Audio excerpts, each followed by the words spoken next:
बच्चों current electricity का second part हम पढ़ते हैं, जिसमें हम पढ़ेंगे इलेक्ट्रिक सेल के बारे में, फिर Kirchhoff's law, Wheatstone bridge, meter bridge और पोटेंशियोमीटर। तो हम यहाँ से शुरू करेंगे इलेक्ट्रिक सेल, और इलेक्ट्रिक सेल के बारे में हम सबसे पहले पढ़ेंगे। तो इलेक्ट्रिक सेल क्या है? सेल क्या है? Electric cell is a device which is use to convert chemical energy into electric energy. जो क्या कन्वर्ट करेगा? हमारा केमिकल एनर्जी को कन्वर्ट करेगा इनटू इलेक्ट्रिक एनर्जी में कन्वर्ट करेगा। There are two type of electric cell, primary cell and secondary cell. Primary cell क्या है? जो चार्जेबल नहीं होती, और सेकेंडरी सेल क्या है? जो चार्जेबल हो है, जिन्हें हम चार्ज कर सकते हैं। ठीक है, तो इलेक्ट्रिक सेल क्या है? Electric cell is a device which is use to convert chemical energy into electric energy. Chemical energy को इलेक्ट्रिक एनर्जी में कन्वर्ट करेगी। तो यही हम डेफिनेशन लिखेंगे अपनी नोटबुक में कि electric cell is a device which is use to convert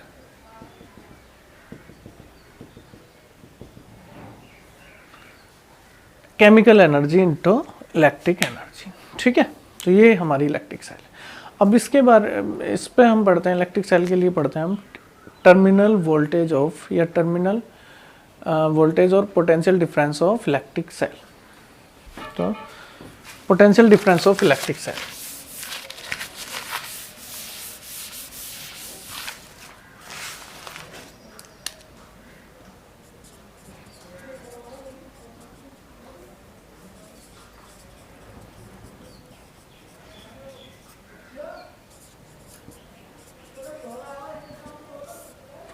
potential difference of cell. देखिए, ये हमारा, मैं कोई सिंपल सर्किट ड्रॉ करता हूँ। ये हमारी सेल है और ये हमारा रेजिस्टेंस है। ठीक, सेल को इस तरह से रिप्रेजेंट करेंगे बच्चों। ये पॉजिटिव टर्मिनल होगा और ये नेगेटिव टर्मिनल होगा। तो इलेक्ट्रिक पोटेंशियल क्या है? इलेक्ट्रिक पोटेंशियल, ध्यान से सुनिए, electric potential of a cell is defined as the amount of work, is defined as the amount of work which is required to flow unit charge between 2 point of circuit। किसी भी circuit के 2 point के बीच में unit charge को flow करने में cell को जितना वर्क करना पड़ेगा, उस वर्क को हम कहेंगे potential difference between these point. Represent करेंगे V से, V equal to W upon Q, V equal to W upon Q। If Q equal to 1 coulomb then V equal to W। इसका मतलब क्या है? Potential difference is of electric cell is defined as the amount of work, is defined as the amount of work which is required to flow और to move 1 coulomb charge between 2 points of circuit. किसी भी circuit के 2 points के बीच में 1 coulomb charge को flow कराने के लिए, मूव कराने के लिए जितना वर्क करना पड़ेगा, वो क्या होगा? इलेक्ट्रिक पोटेंशियल होगा सेल का। ठीक है, इलेक्ट्रिक पोटेंशियल बहुत पूछा जा रहा है बच्चों आपके वाइवा के व्यू से, प्रैक्टिकल के व्यू से बहुत इंपॉर्टेंट है कि व्हाट इज, एग्जामिनर पूछ लेगा what is electric potential and difference between electric potential and EMF of cell.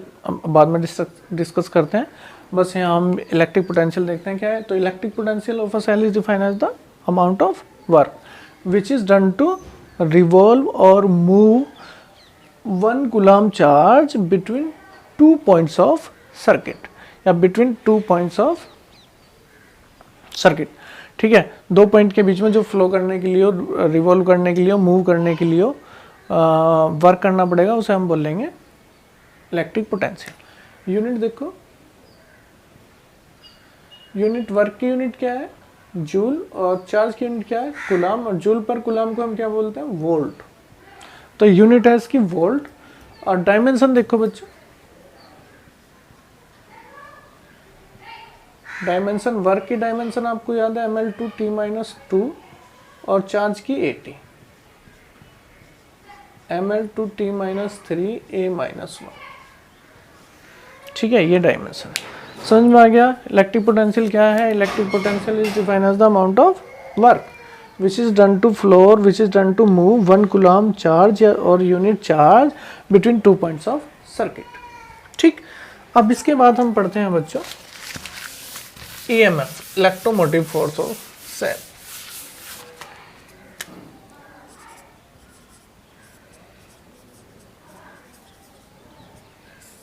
EMF of cell, electromotive force of cell. तो इलेक्ट्रोमोटिव फोर्स क्या होगा, मान लो ये हमारी सेल है, ये हमारा रेजिस्टेंस है और इसे सेल से जोड़ा है, और इस सेल का इंटरनल रेजिस्टेंस है। इंटरनल रेजिस्टेंस अभी डिस्कस करेंगे, बस इतना समझो कि सेल के अंदर जो रेजिस्टेंस प्रोड्यूस होगा उसे हम इंटरनल रेजिस्टेंस बोलेंगे, ठीक है। ये EMF, ये रेजिस्टेंस। तो EMF क्या है सेल का, अब ध्यान से देखो बच्चों, EMF को हम E से रिप्रेजेंट करेंगे और E इक्वल टू होगा W/Q, Q equal to 1 coulomb, then E equal to W। Same definition मैं इसकी बनाऊंगा जैसे अभी पोटेंशियल डिफरेंस की बनाई थी, कि EMF of a cell, electromotive force of a cell is defined as the amount of work, is defined as the amount of work which is required to move 1 coulomb charge in whole circuit with cell। पूरे circuit, cell सहित पूरे circuit में 1 coulomb charge को move कराने के लिए जो work करना पड़ेगा उसे हम बोलेंगे EMF ऑफ सेल, ठीक है। तो फिर एक बार देखते हैं, डेफिनेशन याद हो जाएगी, मेरे साथ साथ रिवाइज करना। EMF of a cell is defined as the amount of work which is required to move unit charge or 1 coulomb charge in whole circuit with cell, in whole circuit with cell। तो बच्चों ये exam में और examiner viva में भी और exam में भी पूछा जा रहा है क्वेश्चन कि what is the difference between potential difference और terminal voltage of cell and EMF of cell. तो the basic difference between EMF and terminal voltage of cell is that potential is the amount of work which is done to move 1 coulomb charge between 2 points of circuit, whereas EMF is the amount of work which is done to move 1 coulomb charge in whole circuit with cell। ये पूरे circuit में जो work करना पड़ेगा वो है EMF, और potential between 2 points में जो वर्क करना पड़ेगा वो है। तो ये डिफरेंस है, ये हमें याद रखना है, ठीक है। और ये ही ज़्यादातर एग्जाम में पूछा जा रहा है, और ये ही एग्जामिनर, ये क्वेश्चन तो एग्जामिनर आपके प्रैक्टिकल के टाइम में बहुत पूछता है कि what is the difference between EMF and terminal voltage of cell, ठीक है। तो ये इसमें बेसिक डिफरेंस है। अब हम पढ़ेंगे इंटरनल रेजिस्टेंस ऑफ सेल।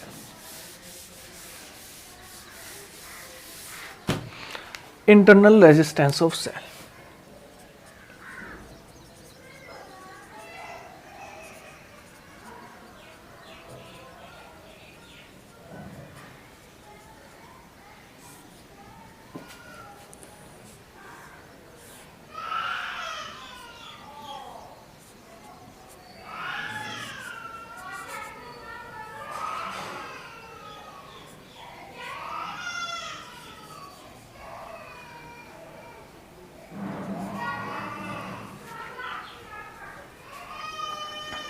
ठीक है। ये कोई सेल है और इसमें जो ये सब्सटेंस है इसे हम बोलते हैं इलेक्ट्रोलाइट।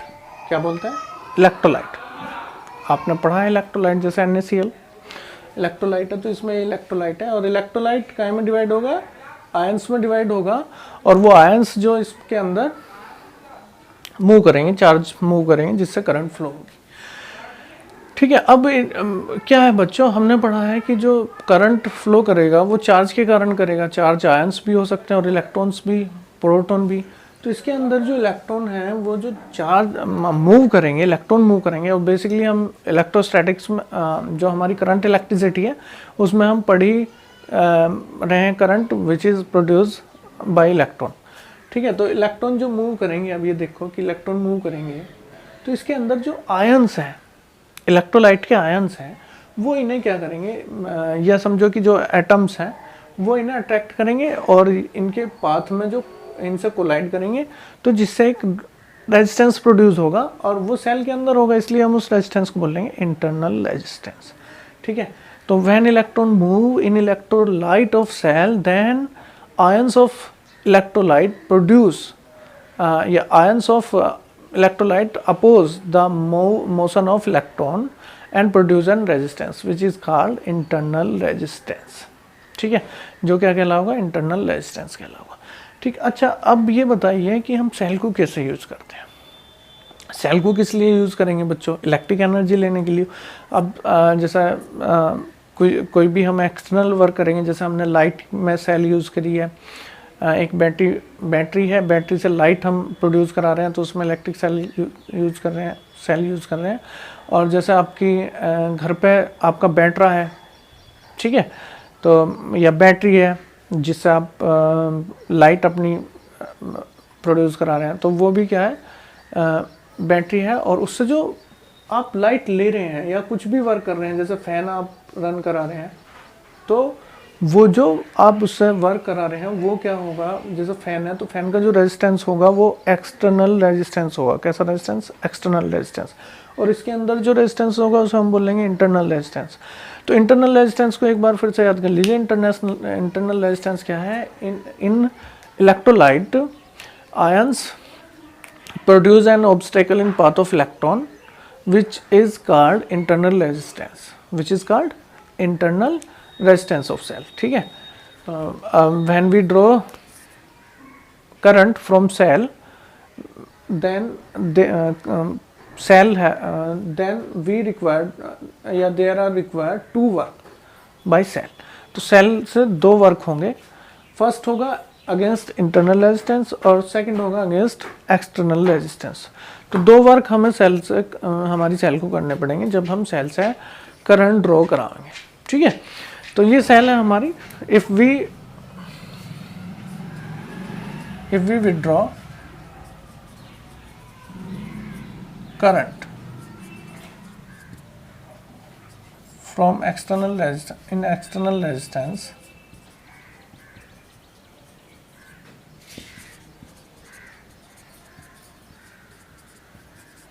आर, अगर हम एक्सटर्नल रेजिस्टेंस आर में करंट विड्रॉ कर रहे हो तो क्या होगा बच्चों? There are two work required to done by cell.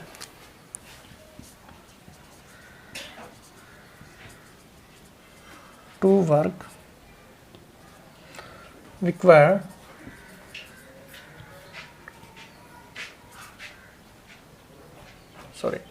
To done by cell. दो वर्क करने पड़ेंगे। अब देखते हैं कौन कौन से वर्क करने पड़ेंगे भाई। एक तो अगेंस्ट इंटरनल रेजिस्टेंस और सेकंड अगेंस्ट एक्सटर्नल रेजिस्टेंस, ठीक है। तो first against internal resistance.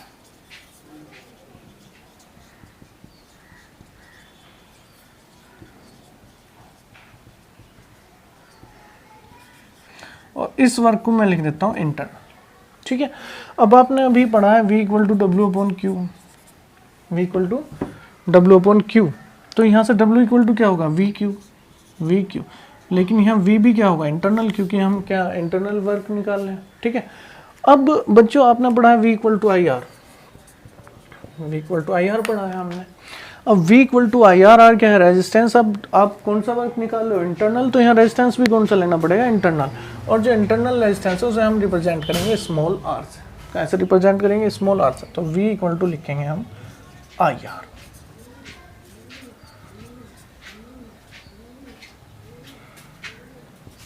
Are Q, first equation, सही। अब सेकंड वर्क क्या करना पड़ेगा? Second work against the external resistance and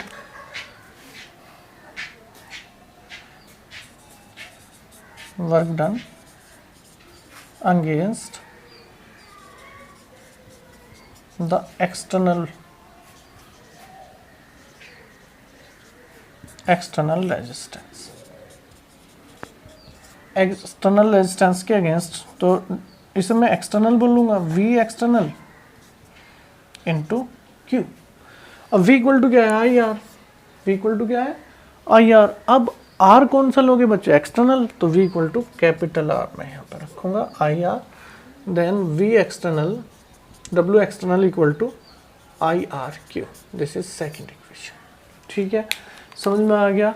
किसी भी सेल से अगर हम करंट ड्रॉ कर रहे हैं तो सेल को कितने वर्क करने पड़ेंगे? दो वर्क करना पड़ेंगे। First against the internal resistance and second against the external resistance. तो against the internal resistance V Q और V equal to I R. आप इंटरनल रेजिस्टेंस की बात कर रहे हो तो स्मॉल आर रखा, against the external resistance V Q, और एक्सटर्नल की बात कर रहे हो तो कैपिटल आर रखा है ना।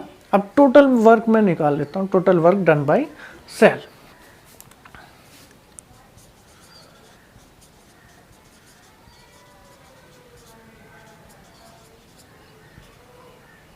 Work done by cell, W external plus W internal, सही है। टोटल वर्क में ऐड कर दिया मैंने दोनों वर्क को, तो W इक्वल टू हो गया IRQ प्लस IRQ। भाई इंटरनल जो था IRQ, एक्सटर्नल जो था IRQ, ठीक है। अब मैंने क्या करा बच्चों, इसमें से Q कॉमन लिया मैंने, IR plus IRQ, I common नहीं लिया, अभी लेंगे बाद में। तो देखो बच्चों, Q को मैं इसके अपॉन में ले रहा,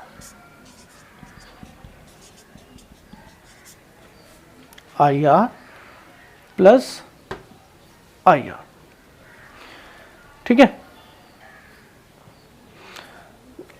अब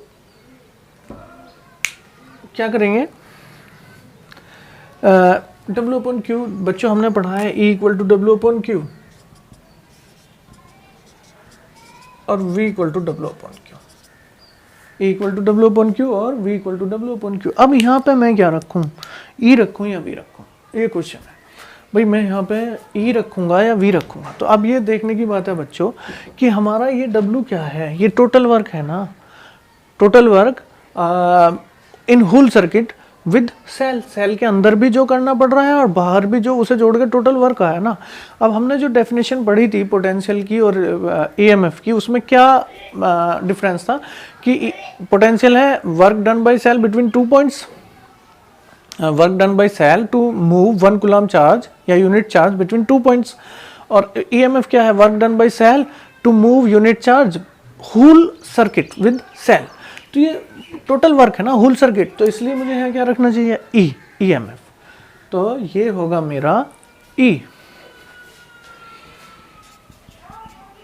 IR प्लस IR, सॉरी, ठीक है।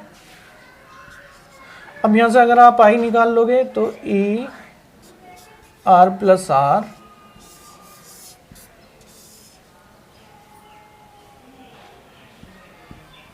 ठीक।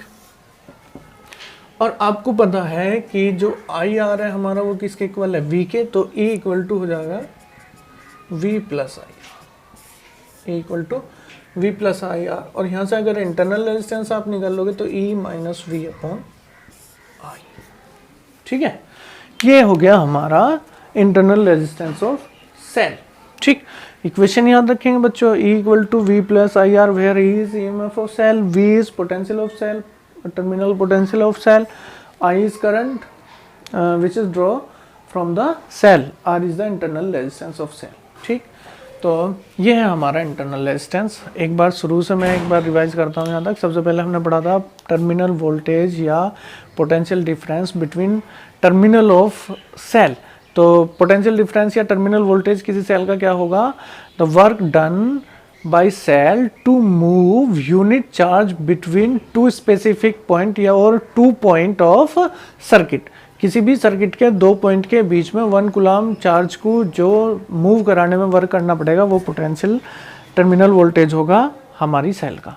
अब EMF ऑफ सेल क्या होगा, work done by cell to move unit charge in whole circuit with cell, work done by cell move to unit charge in whole circuit with cell, ठीक है। वो पूरे सर्किट में और वो स्पेसिफिक 2 पॉइंट के बीच में, सही। तो ये इन दोनों में हमारा क्या है, डिफरेंस है। अब हमने पढ़ा था इंटरनल रेजिस्टेंस। अब इंटरनल रेजिस्टेंस क्या है, when electron move in electrolyte of cell then ion of electrolyte produce obstacle in path of electron which is called internal resistance. जो क्या होगा, इंटरनल रेजिस्टेंस होगा, जो कहाँ प्रोड्यूस होगा, सेल के अंदर। कौन करेंगे, इलेक्ट्रोलाइट करेंगे, ठीक है। अब हम इसके लिए डेरिवेशन फाइंड आउट करते हैं। तो अगर आप किसी सेल की बात करो और सेल से आप लाइट ले रहे हो, इलेक्ट्रिसिटी ले रहे हो, तो आपको 2 वर्क करने पड़ेंगे, मतलब सेल को 2 वर्क करने पड़ेंगे। कहाँ, एक against the internal resistance and second against the external resistance. तो हमने पहले against the internal resistance work निकाल लिया, W इक्वल टू VQ, और V कैसा लेंगे, इंटरनल, क्योंकि वर्क इंटरनल ले रहे हैं। अब V इक्वल टू क्या है, IR। अब हमने यहाँ देखा भाई हमारे पास 2 रेजिस्टेंस है, एक्सटर्नल और इंटरनल, तो यहाँ कौन सा लेंगे, इंटरनल, क्यों, क्योंकि वर्क कैसा ले रहे हो, इंटरनल, ठीक है, IRQ। ऐसे ही हमने एक्सटर्नल वर्क निकाल दिया, VQ, VIR, आई आर क्यू। अब टोटल वर्क निकाल लिया, internal plus external, I R Q plus I are को, क्यू कॉमन ले लिया, डब्ल्यू अपॉन क्यू। अब डब्ल्यू अपॉन क्यू को हमने क्या लिखा, ई, क्यों, क्योंकि ये डब्ल्यू जो है ये टोटल वर्क है in whole circuit with cell, ठीक है, इसलिए ये ईएमएफ होगा सेल का, E equal to I R plus I R. अब आपको आई कॉमन ले लोगे तो आर प्लस आर को अपोन में लेंगे, I equal to E upon R plus R, ठीक है। अब हमने बढ़ाया आई आर इक्वल टू क्या है, वी, तो E equal to V plus I R, और यहाँ से R equal to E minus V upon I. This is internal resistance of cell. समझ में आ गया बच्चों। अब इसके बाद हम कुछ थोड़े से पॉइंट पढ़ लेते हैं जो एग्जामिनर मतलब जो प्रैक्टिकल से रिलेटेड भी बहुत इंपॉर्टेंट है और जो हमारे एग्जाम में भी फ्रिक्वेंटली आ रहे हैं। तो वे कुछ क्वेश्चन और कुछ पॉइंट देखते हैं हम सैन।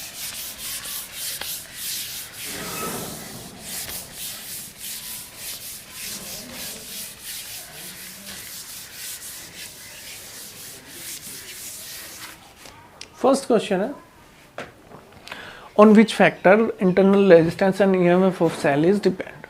किस किस फैक्टर पे हमारा सेल का इंटरनल रेजिस्टेंस और उसका ईएमएफ डिपेंड करता है। तो हमने सेल पढ़ा था बच्चों, सेल में क्या थे, दो इलेक्ट्रोड थे, इन्हें क्या बोलते हैं, इलेक्ट्रोड, ठीक है, और उसमें क्या फिल कर रखा था हमने, इलेक्ट्रोलाइट, ठीक है। अब जो सेल का इंटरनल रेजिस्टेंस होगा वो किस पे डिपेंड करेगा, आप ऐसे ही नोट करोगे बच्चों। नोट क्यों करना है, नोट इसलिए करना होगा बच्चों कि जब हम इस चीज़ को रिवाइज करें तो हमारे पास एक हमारा कुछ नोट करा हुआ हो कि भाई हमें ये चीज़ रिवाइज करनी है, बार बार वीडियो थोड़ा ही ना देखने, या वीडियो देख के थोड़ा ही ना लर्न होगा, तो इसलिए हम नोट करेंगे। और नोट क्या करना है, अब मैं बताऊंगा आपको कि इंटरनल रेजिस्टेंस किस पे डिपेंड करेगा, ठीक है। देखो इंटरनल रेजिस्टेंस जो है वो डिपेंड करेगा distance between electrodes.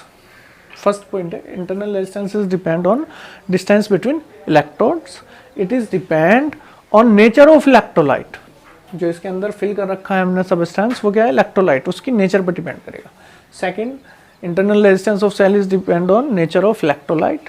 Third, it is depend on area which is immersed in electrolyte, area of electrode which is immersed in electrolyte, ठीक है। तो तीन फैक्टर पे डिपेंड कर रहा है। फर्स्ट कहीं पे डिपेंड कर रहा है, distance between cell between electrode. Internal resistance is depend between distance between electrode. और सेकंड किस पे कर रहा है, नेचर ऑफ इलेक्ट्रोलाइट्स पे। और third depend on area of electrode which is emerge in liquid, जो लिक्विड में डुबाया गया है हमारे इलेक्ट्रोड का एरिया, उस पर डिपेंड कर रहा है, ठीक है। अब ईएमएफ ऑफ सेल किस पर डिपेंड करेगा, ईएमएफ सेल भी इस पर डिपेंड करेगा। First, concentration of electrolyte. Concentration का मतलब है कि वो कितनी क्वांटिटी उसकी मिलाई गई है इलेक्ट्रोलाइट की, तो कंसंट्रेशन ऑफ इलेक्ट्रोलाइट पे डिपेंड करेगा। सेकंड,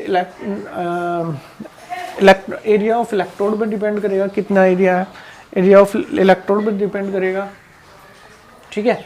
तो ये हमारे फैक्टर हैं जिन पे हमारा ईएमएफ और इंटरनल रेजिस्टेंस डिपेंड करेगा। आप इन्हें लिखोगे और याद करोगे। एग्जाम खासकर प्रैक्टिकल में इस पर क्वेश्चन बहुत पूछता है एग्जाम में, ठीक है। और जहाँ अधिकतर बच्चों के पास कोई जवाब नहीं होते, जो अच्छी तैयारी नहीं करते, और या जो टॉपिक के साथ साथ उसके बहुत छोटे छोटे से पॉइंट छोड़ देना, ठीक है। अब नेक्स्ट हम पढ़ेंगे, नेक्स्ट क्वेश्चन क्या है, जो एग्जाम में पूछा जा रहा है बच्चों क्वेश्चन, वो क्वेश्चन पूछा जा रहा है, write the condition when EMF of cell is equal to potential of cell या टर्मिनल वोल्टेज ऑफ सेल। तो हमने अभी जो फॉर्मूला पढ़ा है, E equal to V plus I are,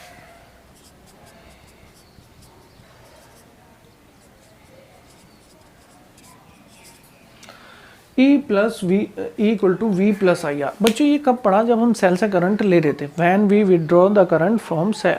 जब हम सेल से करंट ले रहे थे तो हमारा सेल ये होगा, when we withdraw the current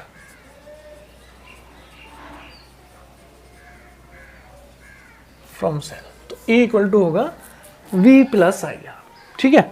first condition में ये आपको डिस्कस कर रहे हैं हम, जब हम करंट ले रहे हैं, सेल से करंट ले रहे हैं, तो क्या होगा, V प्लस आई आर। अब बच्चों इसमें देखो equal to V plus I R है, मतलब वी में कोई चीज़ ऐड हो रही है तो वो इक्वल हो रहा है ई के। इसका मतलब क्या है? इसका मतलब है कि V E is greater than V, E V से बड़ा होगा।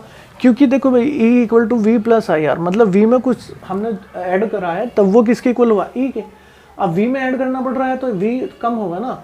तो EMF of cell is always greater than potential of terminal voltage of cell when we draw the current from cell। जब हम सेल से करंट ले रहे हों तो उसका EMF सेल के टर्मिनल वोल्टेज से अधिक होगा, ज़्यादा होगा, ठीक है। तो when we draw the current of cell, then EMF of cell is always greater than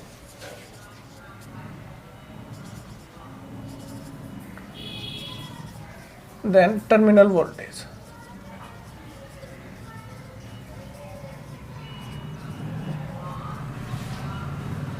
second condition क्या है भाई? अब सेल से करंट लेना ही तो थोड़ा ही ना है, हम घर में बैटरी को चार्ज भी तो करेंगे।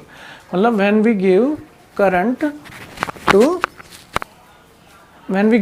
To cell,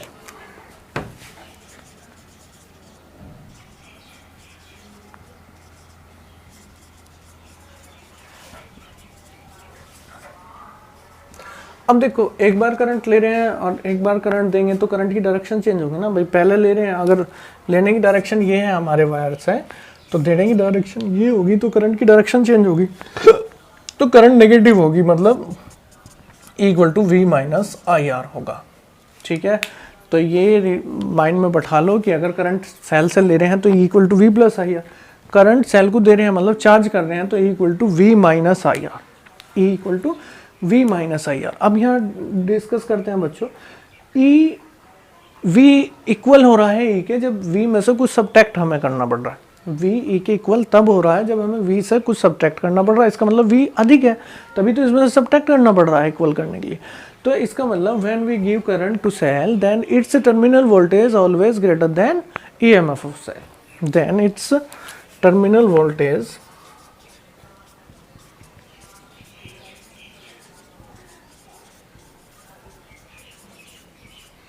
is greater than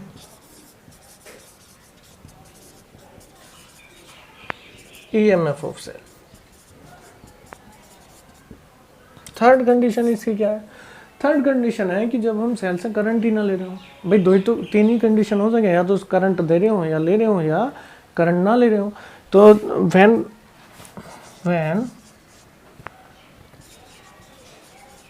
current I is zero, ना दे रहे हो ना ले रहे हो, मतलब करंट कोई फ्लो ही ना कर रही हो सेल से, तो I equal to zero, equal to V plus I R या वी माइनस आई आर। तो आई इक्वल टू जीरो यहाँ पे पुट करोगे तो ई इक्वल टू क्या होगा? वी। तो in this condition when we when current is zero, I equal to zero, then EMF of cell is equal to terminal voltage of cell, ठीक है।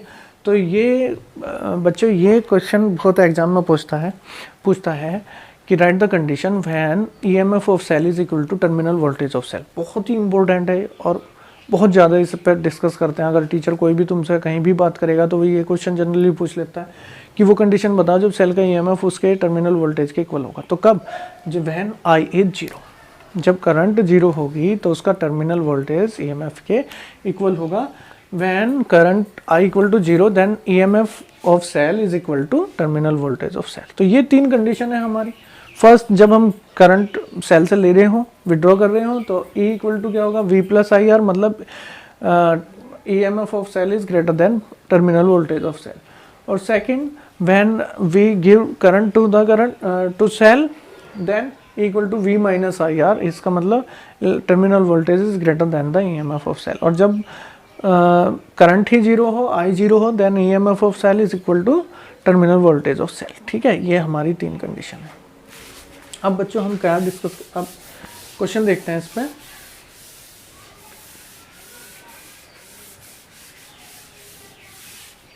देखिए एक क्वेश्चन बहुत CBSE बोर्ड एग्जाम में आया हुआ है क्वेश्चन कि प्लॉट द ग्राफ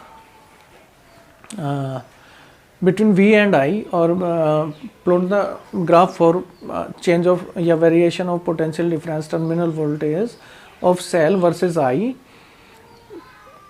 तो हमें क्या करना है कि एक ग्राफ ड्रॉ करना है V के वेरिएशन के लिए वर्सेस I के रेस्पेक्ट में हमें एक ग्राफ प्लॉट करना है और वो शो करना है। तो ये 2 नंबर में एग्जाम में, बोर्ड एग्जाम में आया CBSE में। तो अब बच्चों हमने पढ़ा है E equal to V plus I R, equal to V plus I R. इसका मतलब क्या है कि अब जैसे जैसे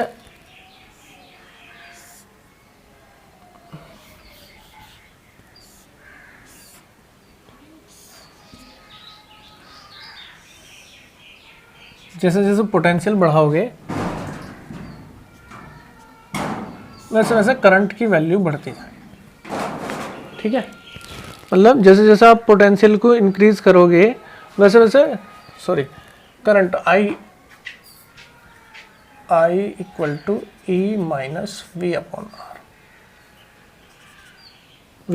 आर। तो हमें इस फॉर्मूले से ये पता चल रहा है बच्चों कि I जो है वो डिपेंड कर रहा है E माइनस V पे। मतलब V को तुम जितना इंक्रीज करते जाओगे उतना ये वैल्यू डिक्रीज होगी, मतलब I की वैल्यू डिक्रीज होगी। इसीलिए ये ग्राफ हमने ऐसा ड्रॉ करा है। तो ये जो नीचे को मूव कर रहा है, मतलब करंट की वैल्यू जितना आप करंट की वैल्यू बढ़ाते जाओगे उतना क्या होता जाएगा, I की वैल्यू देखो V equal to 0, I equal to maximum. ठीक है, V 0 है तो I क्या है, मैक्सिमम है। और जैसे ही V बढ़ना शुरू हुआ I डिक्रीज होगा। V की वैल्यू यहाँ पे पहुंची तो I की वैल्यू यहाँ पे आ गई, डिक्रीज हो रहा है ना। V की वैल्यू यहाँ पे पहुंची तो I यहाँ आ गया। ठीक, और जैसे ही V की वैल्यू यहाँ पहुंची मैक्सिमम पॉइंट पे तो I क्या हो गया, 0। ठीक है, और इस पोटेंशियल को जिस पर I 0 होगा उसे हम क्या कहेंगे, EMF ऑफ सेल। अभी पढ़ा है हमने, ये क्या होगा, EMF होगा। मतलब वो पोटेंशियल जिस पे करंट क्या हो, 0 हो, वो मैक्सिमम पोटेंशियल जिस पे करंट 0 हो, तब EMF ऑफ और terminal voltage potential of cell are equal होंगे। और जब पोटेंशियल 0 होगा तो करंट क्या होगी, मैक्सिमम होगी। देखो जब पोटेंशियल 0 होगा, first condition, second condition, when